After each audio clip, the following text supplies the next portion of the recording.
여러분, 모세가 가나안 땅에 들어가는 백성들에게 전하는 지침 가운데 다소 지나친 명이 있습니다. 그게 뭐냐면 진멸입니다. 진멸, 헤렘 그러는데 조금 쉽게 표현하면 박멸입니다. 그 땅에 있는 모든 것들을 싹 다 죽이라는 거죠. 잔인한 일입니다.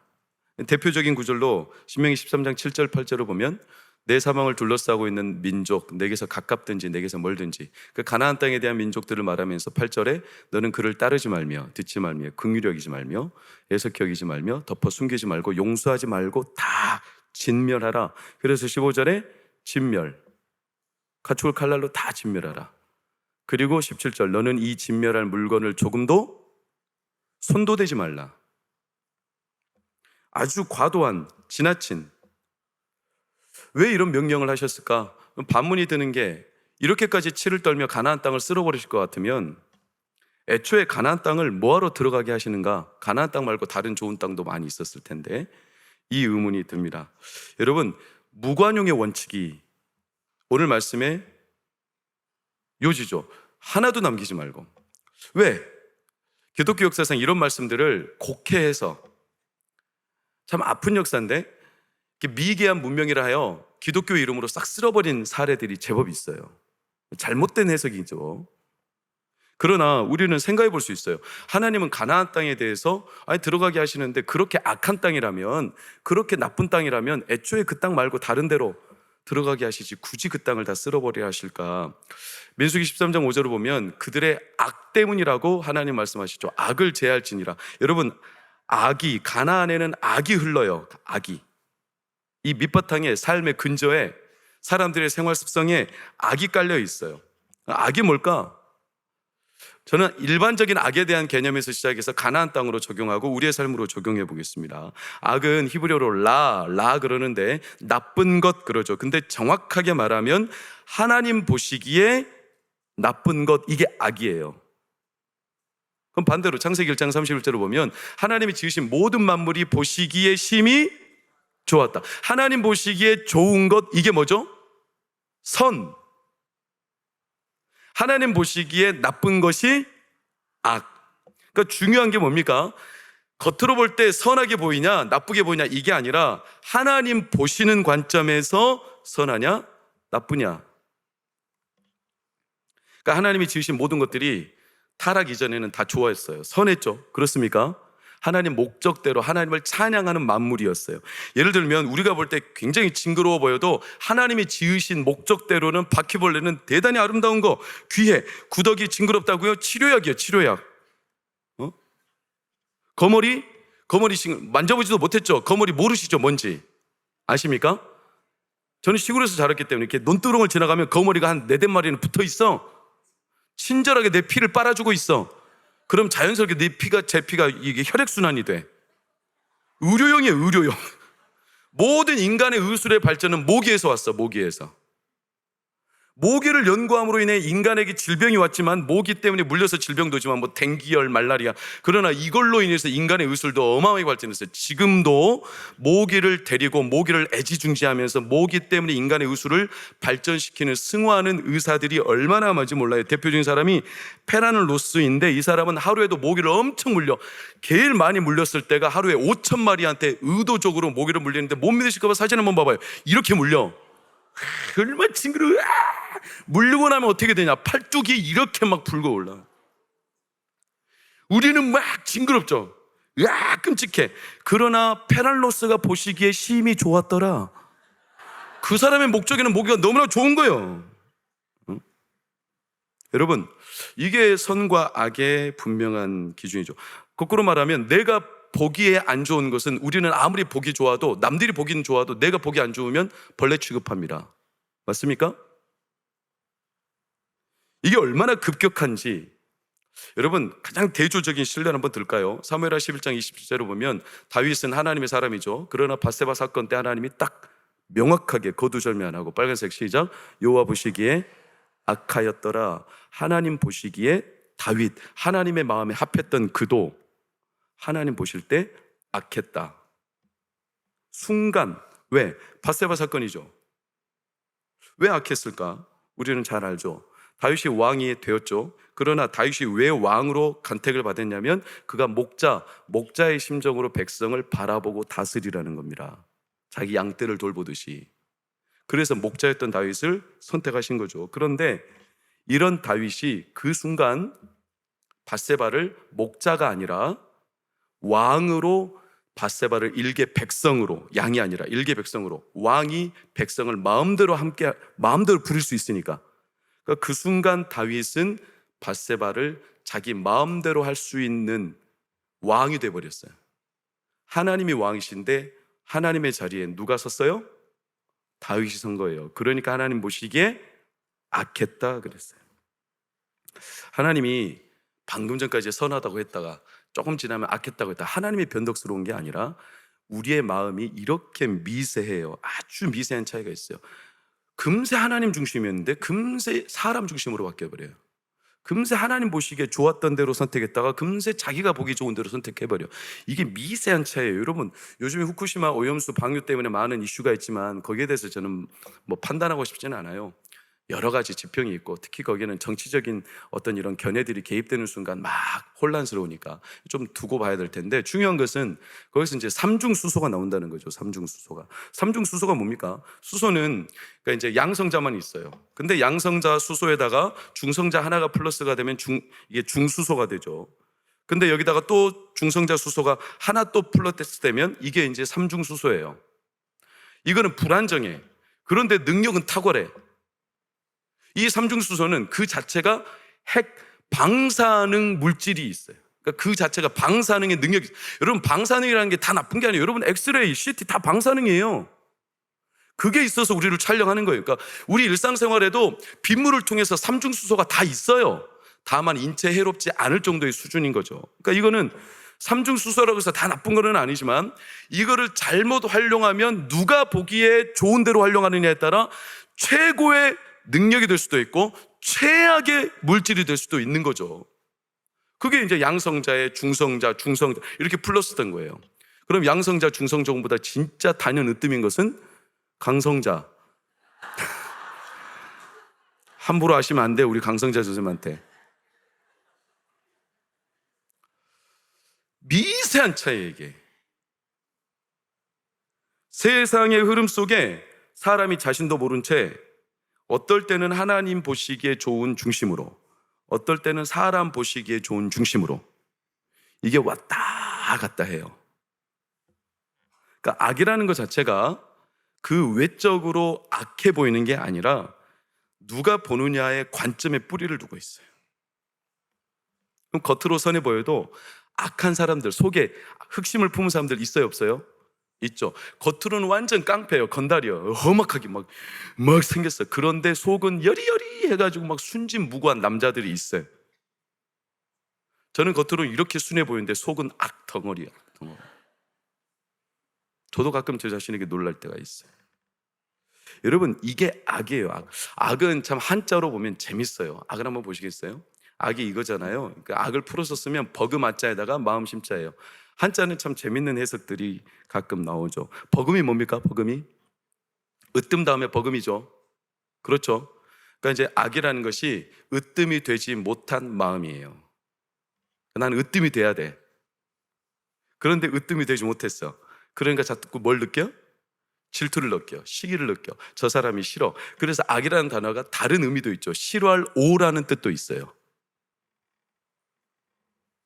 질투와 시기를 느껴. 그래서 상대방을 멸시해, 질시해, 그리고 비방해, 욕하고 딴지 걸어, 죽이기까지 해. 그러니까 예수님께서 우리에게 말씀하셨어요. 누구든지 으뜸이 되고자 하는 자는 뭐가 되라?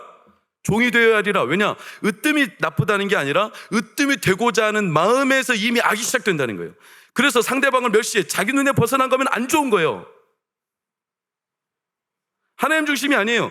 세상은 그게 아니죠. 지고는 못 살잖아요. 내가 이겨야 돼. 그래야 세상이 알아주죠. 그러니까 다 자기 눈에 보기에 좋은 거에 사람이 혈안이 될 수밖에 없어요. 그러다 보니 자연스럽게 자기 눈에 드는 것은 우선이고 안 드는 것은 말살시키고, 악이 이렇게 왔다 갔다 하는 거예요. 여러분, 그 대표적인 인물이 사울 왕이죠. 사울 왕이 패망한 원인이 뭡니까? 기술이나 자원이나 능력이나 조건이나 상황이나 형편이 안 좋아서가 아니라 사울왕이 패망한 원인은 딱 한 가지밖에 없어요. 사무엘상 15장 9절을 보면 사울왕에게 하나님께서 아말렉 백성을 진멸하라. 그러나 사울이 딱 봤을 때 보기 좋은 것을 어떻게 하고 남기고 보기 하찮은 것은 진멸했어요. 그러면 누가 보기 좋은 것을 남긴 거예요? 자기가 보기 좋은 것을 남긴 거예요. 그래놓고 핑계는 하나님 보기 좋은 걸 남겼다고 그랬어. 자기가 보기 하찮은 것은 다 멸해버렸어요. 이게 하나님 보시기에 악했어. 그래서 19절을 보면 왜 여호와께서 악하게 여기시는 일을 했습니까? 여러분, 우리는 사실 스스로 좀 정직하게 고백해 보면 저나 여러분에게도 사울왕의 모습이 없다고 말 못하죠. 이런 경향이 가나안에는 있어요. 가나안에 흘러가는 게 바로 그거예요. 가나안 땅에 오래도록 악이 있었다는 것은 외적으로 막 악한 이런 걸 말하지 않고 사람이 보기에 참 좋은 것들, 그러니까 으뜸이 되고자 해서 자기 눈에서 벗어나는 것을 가차없이 쳐버리고, 그리고 자기보다 더 월등한 것들은 멸시하고 질시하고 이러면서 사람의 마음의 밑바닥에는 뭐가 흘러가 있었냐면 바로 그런 기류가, 분위기가 물길처럼 흘러가요. 여러분, 물은 위에서부터 아래로 흐르지만 흘러갈수록 물의 양이 많아질까요? 적어질까요? 많아지죠. 물은 위로부터 아래까지 흘러가면서 점점 많아지죠.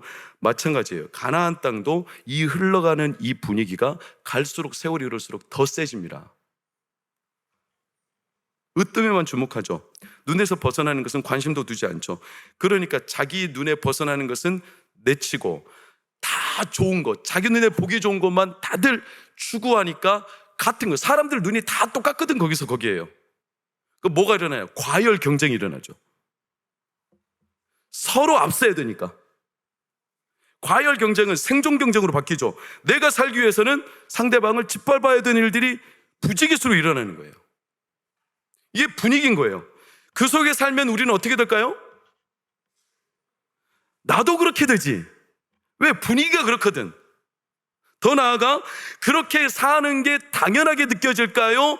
안 당연하게 느껴질까요?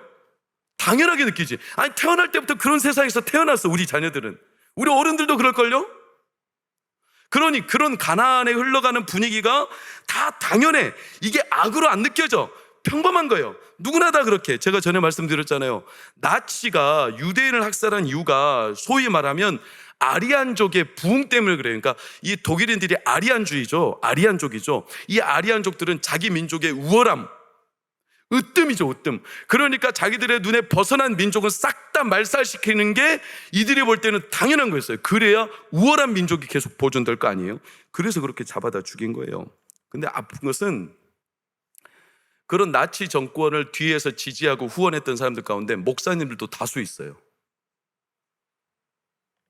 그래서 그런 사람들을 가장 강력하게 저행했던 대표적인 독일의 목사님이 본회퍼죠. 심지어 이 아리안족들은 여자 장교들한테 아예 군법으로 명령을 했어. 무조건 임신하라고. 싫은데도 막 임신을 강제로 시켰어. 왜? 그래야 아리안족의 출생을 계속 늘려갈 테니까. 여러분, 진짜 끔찍한 게 뭐냐면 히틀러가 뿔이 나고 막 괴물처럼 생겼습니까? 아니요. 히틀러는 정말로 멀쩡하게 생겼어. 그 사람이 악한 일 사람처럼 보이질 않아. 히틀러는요, 술도 안 해, 담배도 안 해. 그 사람은 강도짓도 안 해, 도박도 안 해. 그 사람은 자기관리가 철저한 사람이에요. 그런데 딱 자기 보기에 좋은 대로, 그리고 으뜸이 되는, 벗어나는 것은 가차없이 이런 분위기 안에 있다 보니까 어마어마한 악행이. 여러분, 이렇게 심지어 가나안에서 자행되는 악의 흐름은 어느 정도까지 과열이 되냐면 신명기 12장 29절에서 31절을 보면 내 하나님 여호와께서 내가 들어가서 쫓아낼 그 민족들을 내 앞에서 멸절하라 하면서 31절을 보면 가장 극악무도한 행위는 빨간색 시작, 자기들의 자녀들까지 연료로 태워버려요. 성공을 위해, 번영을 위해, 잘 되기 위해, 자기 보기 좋은 대로 으뜸이 되기 위해. 엔진, 성공과 번영의 엔진의 연료가 자녀들이고 생명이고. 여러분, 그러면 오늘날은 다를까요? 이제 우리의 삶으로 이 악의 흐름을 한번 적용해 봐야 돼요. 오늘날은 다를까요? 우리가 사는 이 현실은 다를 것 같아요? 천만의 말씀입니다. 만만의 콩떡 전혀 다르지 않아요. 더 했으면 돼야지. 이 흐름을 무한 경쟁의 시대가 열렸어요. 성공을 위해서, 번영을 위해서 자신은 물론, 자녀는 물론 많은 것들을 갖다 연료로 태워야 돼. 번이죠, 번. BURN, 번. 태운다, 번. 그래서 현대인들의 증상 가운데 가장 단적인 증상이 뭐죠? 번 아웃이에요. 태우다 더 태울 게 없으니까 탈진이 오는 거예요. 재생산이 안 돼. 이 번아웃은 무한 경쟁에서 오는 거예요. 그럼 무한 경쟁, 누구랑 경쟁할까요? 남들과? 우리 아들들은 옆집 엄마 친구 아들과? 아니에요.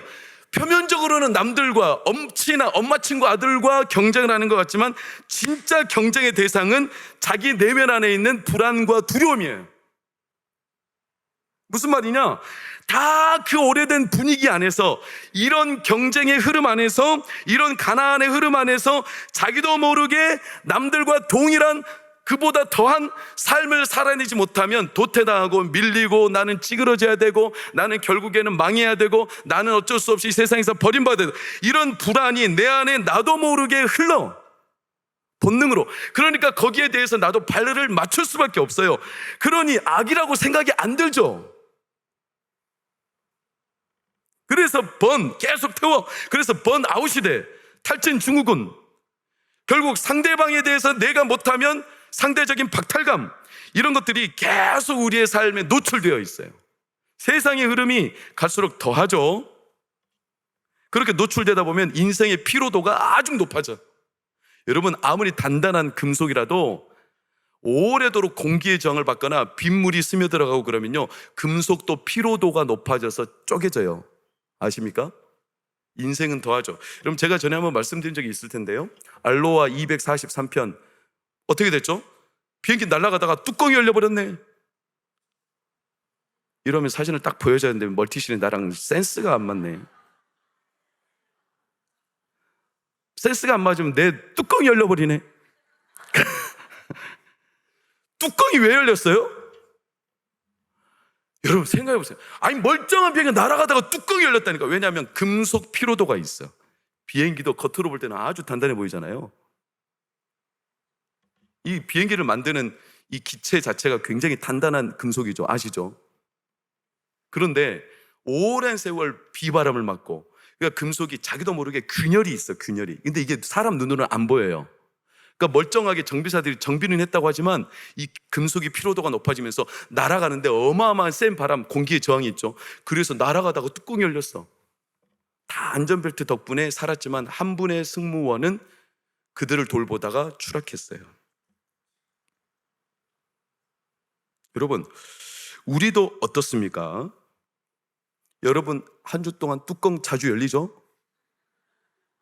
열려요, 안 열려요? 왜 열려요?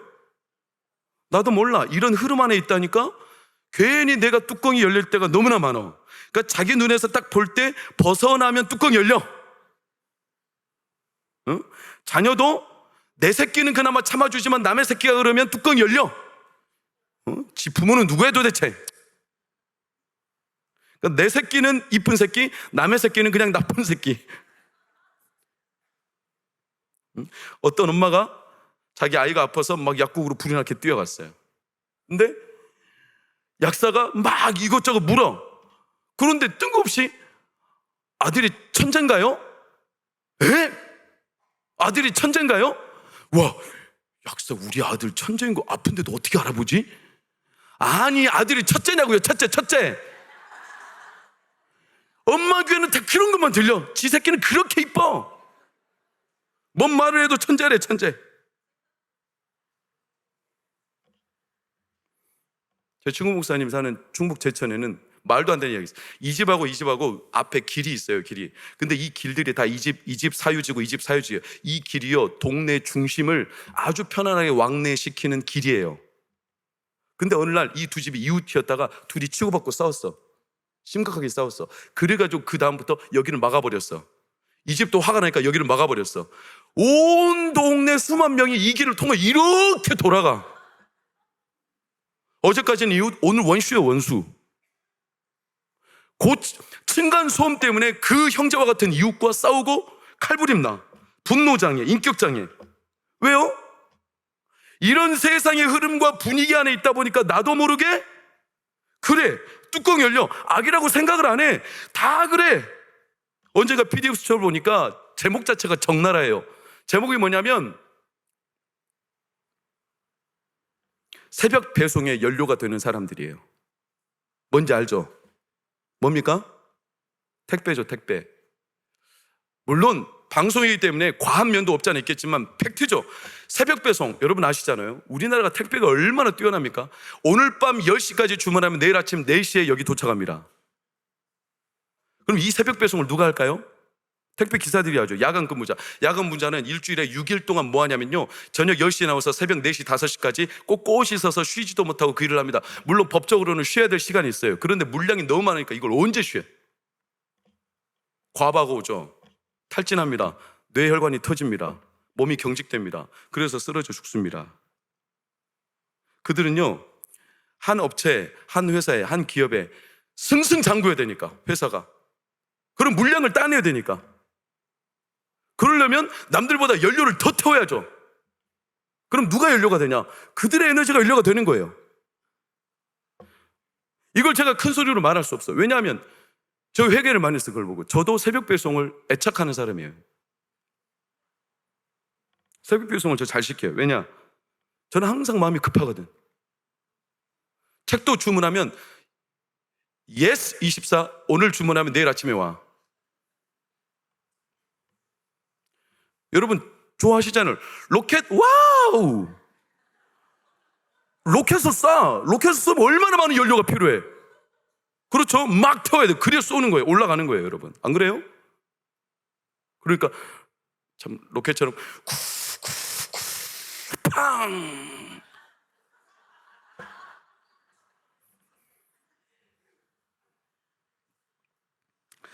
참 세상의 흐름이 그래요. 그들이 나쁘다는 게 아니라 사실은 그런 상황에서도 돌볼 수 있는 기준들이 있어요. 근데 돌보지 않아요. 왜? 과열시켜야 돼, 과열. 우리도 그걸 좋아하잖아요. 여러분, 새벽 배송은 그렇게 좋아하면서 새벽 기도는 안 나오잖아요. 어때요? 우리나라가 1970년, 1989년 사이에 무려 입양을 몇 명을 시켰냐면 10만 8,402명을 보냈어요. 그럼 이들이 누구냐? 70%는 길이를 잃어버린 미아들이에요. 부모 동의 없이 그냥 잡아다가 보호시설 있다가 다 입양 보내버렸어요. 얼마나 가슴이 찢어지죠, 부모들이. 왜 그런 이상한 우리나라에서 불과 20년 전에 왜요? 여러분 그 당시 우리나라 GDP가 4,500불이었습니다. 그런데 입양 한 명 보내면 따라오는 한 명당 수수료가 얼마냐면 5,000불입니다. 보내겠죠. 이런 흐름, 저는 지금 오해하지 마세요. 열심히 살지 말라는 게 아니에요. 나도 모르게 이런 흐름 안에 있으면 으뜸 되지 못하면 내 눈에 보기에서 벗어나는 거면 도태감, 무력감, 뭔가 밀리고 불안하고 조급하다. 어쩌면 우리도 가나안의 흐름처럼 세상의 흐름에 이미 같이 들어가 있죠.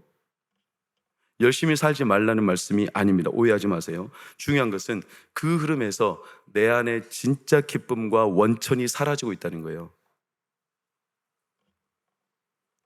여러분 어떤 일을 하고 어떤 행위를 하고 여러분 일주일 동안 살 때 진짜 쫓겨서 분주해서 조급해서 어쩔 수 없이 불안해서 삽니까? 아니면 내 안에 기쁨이 일어나서 삽니까? 무슨 일을 하든지 먹든지 마시든지 무슨 일을 하든지 자녀와 함께 하든지 공부를 하든지 말든지 어떤 일이건 간에 세상의 흐름보다 더 명확한 여러분의 동기는 마음에서 일어나는 기쁨이요 원천이 되기를 축원합니다. 모세가 이걸 말하는 거예요. 열심히 살지 말라가 아니라 여러분 기쁨이 사라져요. 마음의 원천이. 기쁨은 외부에서 오는 게 아니라 내 내면에서 솟아나오는 거예요. 마음에서. 거기에서 세상의 흐름을 이겨낼 수 있는 활력이 있고 에너지가 있고 거기에 진짜 원천이 있는 거예요. 스트레스가 없는 세상이 아니라 스트레스가 많지만 스트레스를 능가할 수 있는 우리 안에 원천이 있어요. 여러분, 우물 같죠? 우리의 영혼은 우물이 터져 나와요. 근데 우물이 안 터져 나와요. 그러면 세상에 물이 들어가겠죠. 이 물을 걸러내는 것은 물이 터져 나오면 돼. 근데 물이 안 터져 나와. 그러니까 물이 계속 스며들어가. 내 영혼에, 내 마음에, 내 삶에. 그러니 밖이나 내 안이나 수질이 똑같아져요. 거기서 거기에요. 믿는 자들 안 믿는 자들 똑같아요. 그런데 하나님은 가나안 땅에 입성하는 이 백성들에게 뭘 말하느냐? 가나안의 흐름이 그렇게 흘러간다는 거예요. 그런데 너희들에게는 그 땅의 흐름이 아니라 하나님이 주시는 흐름으로 살 수 있습니다. 여러분, 물은요 어디로 흘러가죠? 길로 흘러갑니다. 길로. 이렇게 흐르던 물도 여기다가 홈을 파주면 어디로 흘러가요? 이쪽으로 흘러요. 흐름이 바뀔 수가 있어요. 신기한 거죠. 우리의 삶에, 우리의 영혼에, 우리의 마음에, 내 삶의 일상 가운데 흐름의 길을 새로 만들어주면 길. 성경에서 말하는 복 있는 사람은 악인의 길, 죄인의 길, 오만한 자의 자리가 아니라 하나님이 기뻐하시는 그분이 보시기에 선한 길을 만들어 놓으면 이상하게 흐름이 그쪽으로 흘러가요. 그 흐름이 세상의 흐름을 막아낼 수 있는 거예요. 바꿀 수 있는 거죠. 이 기쁨을 가진 사람들이 있어요. 이 마음의 원천이 일어나는 사람들이, 그들의 세상에 한 명만 있어도, 그들의 세상에 한 가정만 있어도, 그들은 교회가 한 교회만 있어도 세상의 교회, 세상의 흐름을 바꿀 수 있습니다. 왜? 하나님은 여전히 일하시기 때문에. 모세가 그걸 하고 싶은 거예요. 과하다 싶죠. 진멸하라. 이것은요 무슨 말이냐? 흐름을 멈추고 바꾸라는 거예요. 가나안 땅에 들어가면. 그래서 하나님 말씀하시는 게 14장 3절, 음식 얘기를 갑자기 하시죠. 뭘 먹고 뭘 먹지 말라. 이게 간단한 거예요. 거룩한 멸, 이거는 너무나 고상한 목적이고, 너희들이 마음 원하는 대로 힘이 있다고 해서 다 먹어버리고 없는 사람들 그냥 못 먹어도, 이런 식으로 하지 말고 언제나 하나님이 무엇을 먹든지 마시든지 누구를 위하여? 하나님을 위하여 하라. 그 다음 14장 22절 뭔 얘기합니까? 11조기를 갑자기 하죠. 모세가. 왜 그럴까요? 여러분, 11조는 우리의 10분의 1이지만 진짜 의미는 우리의 삶의 전부죠. 하나님 앞에 전부를 드려도 우리의 삶에 빵꾸가 안 난다. 그 흐름을 보여주시는 거예요. 세상은 11조가 아니라 우리가 10의 2조를 더 벌어야 살 수 있는 그런 흐름인데, 성도에게는 11조, 내 삶을 드려도 빵꾸 안 난다. 이 흐름을 보여주시는 거예요. 14장 28절 29절 3년 끝마다 주변을 먹여라. 세상의 흐름 앞에 무너지고 죽어가고 도태당하고 굶주려가는 이들을 데려다가 먹여라. 너희들 걸로 먹여라. 얼마든지 먹여라. 그래도 너에게 복을 주시리라. 가장 파격적인 건 오늘 15장 1절 면제년을 선포하신 거예요. 면제년은 쉬운 말로 안식년 그래요. 안식년에는 두 가지 일이 일어납니다. 첫 번째, 모든 채무를 진 자에게 빚을 다 없애버립니다. 빚을 탕감시켜요. 받지 않고. 두 번째, 땅을 휴경으로 놀립니다. 1년 동안. 하나님의 영광을 위하여. 그래도 너희에게 먹을 것을 주시리라. 이 흐름으로 바꿔라. 더 태우고 더 연료로 태우고 더 해서 막 세상의 흐름을 압도하고 과도하게 너희들이 누려야 세상을 살 수 있는 게 아니라, 멈춰도 11조를 드리고 1년 동안 휴경을 멈춰도, 채무를 내가 받지 않고 그냥 멈춰도 얼마든지 살 수 있다. 이 흐름으로 너희가 가나안 땅의 흐름을 바꿔라. 여러분, 그래서 2절 6절을 보면 그 규례가 정확하게, 면제의 규례는 이러하니라. 그 이웃에게 꾸어준 모든 재주는 그 빚을 다 면제하고 독촉하지 말아라. 면제를 선포해버려라. 네 손에서 면제하라. 4절을 보면 내가 만일 내 하나님 여호와의 말씀을 듣고, 그러면 5절 반드시 뭐를 받으리니? 복을 받으리니. 얘들아, 사랑하는 동국교회 성도들아, 가나안 땅 세상의 흐름은 이렇게 가지만 너희들이 그 가나안 땅의 흐름, 남들도 평범하게 이제는 악이라고 생각하지 않는 그 흐름을 너희들이 들어갔을 때 하나님의 방법으로, 하나님의 흐름으로 얼마든지 살 수 있다는 것을 너희들이 보여줘라. 너희들이 꾸어줄지라도 너는 꾸지 아니하겠고, 너희들이 그들에게 지배를 당하지 않고 하나님의 통치로 너희들이 복을 받으리라. 여러분, 이 사실을 믿습니까? 믿습니까? 진짜 여러분, 대답을 정확하게 믿음대로 하십시오. 믿으십니까? 좀 멈춰도 하나님이 나를 먹이시고 살리시고 내 자녀와 가정을 앞날을 살린다는 것을 믿으십니까? 그럼 이대로 담대하게 확신 있게 살아가십시오. 세상의 흐름이 아니라 하나님은 진멸하라, 다 쓸어버려라, 이게 아니라 멈춰도 괜찮다.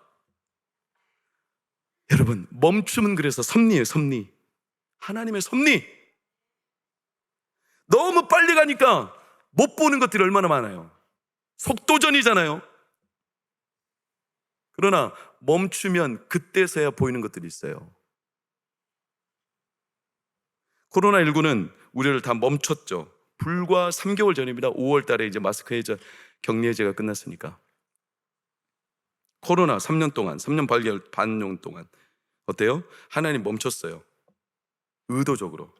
망했다, 끝났다. 야, 이러다가 우리 그때 당시에는 우리의 마음이 얼마나 노심초사 불안하고 이제 완전히 끝날 것처럼 그랬죠. 저도 그랬어요. 근데 지나고 보면 우리가 다 한결같이 고백하는 게, 코로나 때는 하나님이 우리한테 일부러 멈추셨어요. 왜? 이런 마음이 들어요. 너희들 제발 좀 멈춰서 하나님 좀 쳐다보고 살아라.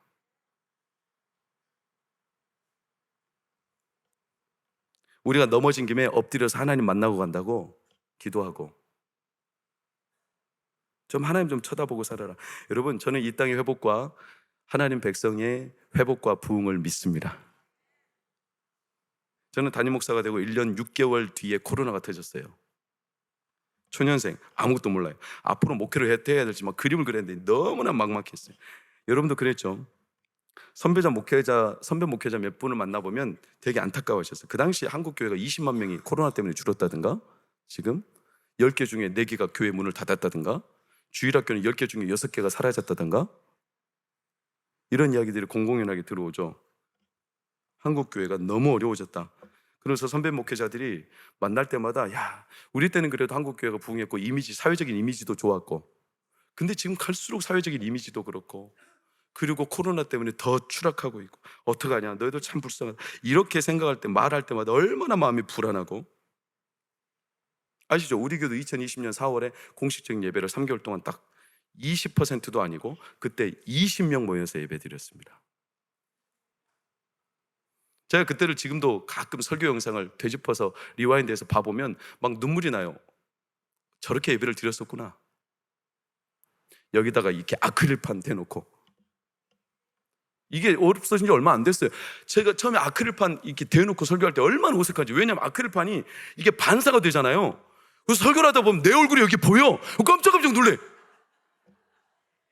너무 불편한 거예요, 이게.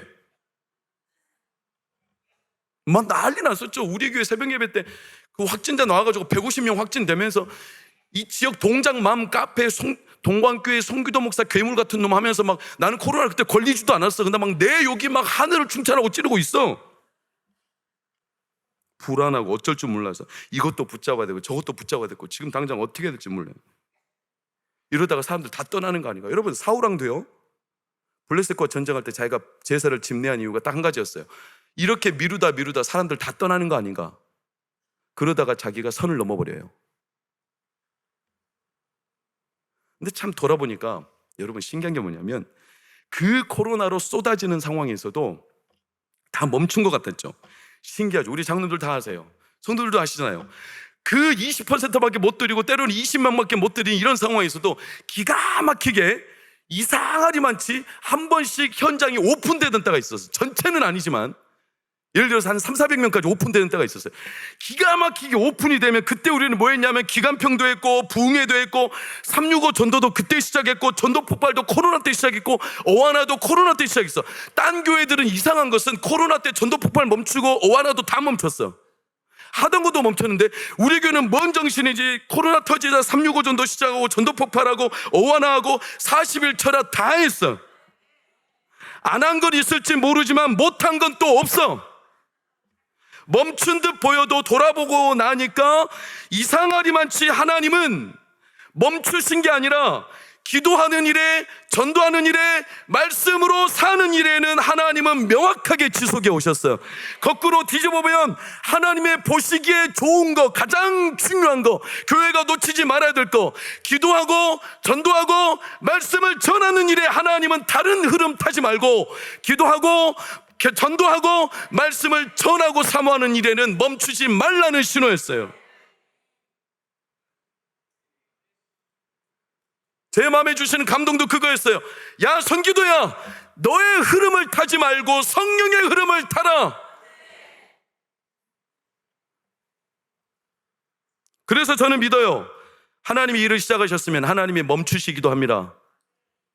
그러나 멈추실 때는 하나님의 섭리가 있습니다. 하나님은 그 멈춤을 통해 우리의 삶의 흐름을 바꾸시는 겁니다. 아브라함이 왜 본토 본향을 떠나야 될까요? 요셉이 왜 끌려가야 될까요? 갑자기 흐름이 바뀌죠. 여러분, 곡선이 이렇게 가다가 툭 떨어지죠. 곡선, 그래프 같은 거. 이 떨어지는 지점을 뭐라고 하냐면 변곡점 그러죠. 갑자기 흐름이 바뀌어요. 근데 역사도, 우리 인생도 변곡점들이 있어요. 갑자기 흐름이 바뀔 때가 있어요. 어떤 지점이 있어요. 아브라함은 고향을 떠날 때, 요셉은 끌려갈 때, 노예될 때, 여호수아는 아이성에서 패배했을 때, 다윗은 인구조사로 하나님 앞에 큰 화를 당했을 때, 엘리야는 뜻대로 안 돼서 로뎀나무 밑에 꿇어 앉아있을 때, 요나는 풍랑에서 고래를 만났을 때, 예레미야는 그 오랜 세월 눈물을 흘리며 하나님 앞에 여전히 회복되지 않은 예루살렘을 보면서도 하나님 앞에 무릎을 꿇어야 됐을 때, 여러분, 스데반이 왜 뜻밖의 갑자기 죽어요? 그 중요한 유명한 그 훌륭한 집사가 다 변곡점이죠. 하나님이 흐름을 바꾸실 때가 있어요. 그때는 멈춰서 우리에겐 저주 같아 보여도 하나님은 그때를 통해 하나님의 흐름을 바꾸시는 거예요. 저와 여러분의 삶에도 변곡점이 있어요. 멈춰. 사건 때문에, 사고 때문에, 질병 때문에 계획이 틀어져요. 모든 게. 그러나 그게 하나님의 멈춤이라면 그것은 진멸되고 저주에 빠지는 게 아니라 하나님이 우리의 삶을 흐름을 바꾸시는 겁니다. 이 사실을 믿으시기를 축원합니다. 그걸 우리가 어떻게 확인할 수 있냐? 이 세상에서 가장 뚜렷한 변곡점이 뭘까요? 그 예수 그리스도세요. 예수 그리스도는 그렇게 죽으시면 안 될 분이에요. 그분은 하나님이시죠. 하나님과 동등한 분. 그런데 그분이 이 땅에 와서도 사람들은 다 믿었어요. 뭐라고? 그들의 뜻대로라면 로마를 정복하는 위대한 왕이 되리라고. 그런데 한 사람도 예상을 못했어. 그가 추락해서 십자가에 못 박힐지. 마귀도 몰랐어. 그가 십자가에 죽은 채로 끝날 줄 알았어. 근데 그가 다시 부활할지 누구도 몰랐어. 제자들은요, 실망해가지고 다 그 자리를 박차고 떠났어요. 우리는 그가 로마로부터 우리를 해방시켜줄 왕이기를 바랐노라. 그런데 그 뜻대로 안 되고 꺾여버렸어요. 그런데 놀라운 것은 그 변곡점 때문에 하나님의 역사가 시작됐어요. 그 역사의 흐름을 바꾼 거예요. 하나님은 한 번도 그 예수 그리스도를 통한 역사를 흔들리신 적도 없고 잊으신 적도 없습니다. 아까 미아들이 많다고 그랬죠. 여러분, 미아를 찾는 방법이 뭔지 아세요? 이렇게 과학이 발달해도 미아를 찾는 방법은 딱 한 가지밖에 없어요. CCTV, 흔적, 자료? 아니에요. 딱 한 가지. 뭘까요? DNA밖에 없어요. 그래서 우리나라도 DNA를 채취하는 키트를 무료로 줍니다. 가족 잃어버린 사람들 찾으라고. DNA를 딱 국가기관에 등록해 놓으면 나중에 DNA가 일치한, DNA는 오차가 없거든. 반드시 부모가 살아있다면 자기 자녀를 찾을 테니까. 하나님은 살아계시고 그분은 자기 자녀를 잊지 않으시니까 이 하나님의 DNA가 예수 그리스도로 이 역사에 흘러온 거예요. 하나님이 왜 우리를 잊지 않으시냐? 저와 여러분 안에 예수 그리스도가 핏값으로 샀기 때문에 그래요. 예수 그리스도가 우리 안에 있죠? 하나님이 우리를 보시기에 좋은 이유는 딱 한 가지밖에 없어요. 예수 그리스도가 우리 안에 계시기 때문입니다. 그래서 보시기에 좋은 거고, 그래서 보시기에 좋은 대로 우리를 선하게 하시는 거고, 우리를 반드시 복되게 하시는 겁니다. 우리 교회도 그 역사의 변곡점 가운데 있는 거예요, 여러분. 그러니 예수님을 잘 믿으시기를 축원합니다. 영안이 열리시기를 축원합니다. 하나님의 역사의 흐름이 여러분 안에 가슴 뜨겁게 함께하기를 축원합니다. 교회마다 하나님의 흐름이 있어요. 그런데 그 흐름이 영안이 열려서 따라가는 자들이 있고 꼭 흐름을 거꾸로 가는 자들이 있어요. 저는 3주 전 금요철야 때 유목사님 인도할 때 저 뒤에 앉아서 같이 참여했어요. 그날 유목사님도 우리 소목사님이 휴가인데 괜히 와가지고 내가 부담된다. 나도 그때가 왜 왔는지 참 후회가 되는 게, 그날 기도를 하는데 뭐 다른 게 은혜가 됐던 건 아니에요. 뭐 놀다 온 놈이 뭔 은혜가 되겠어요?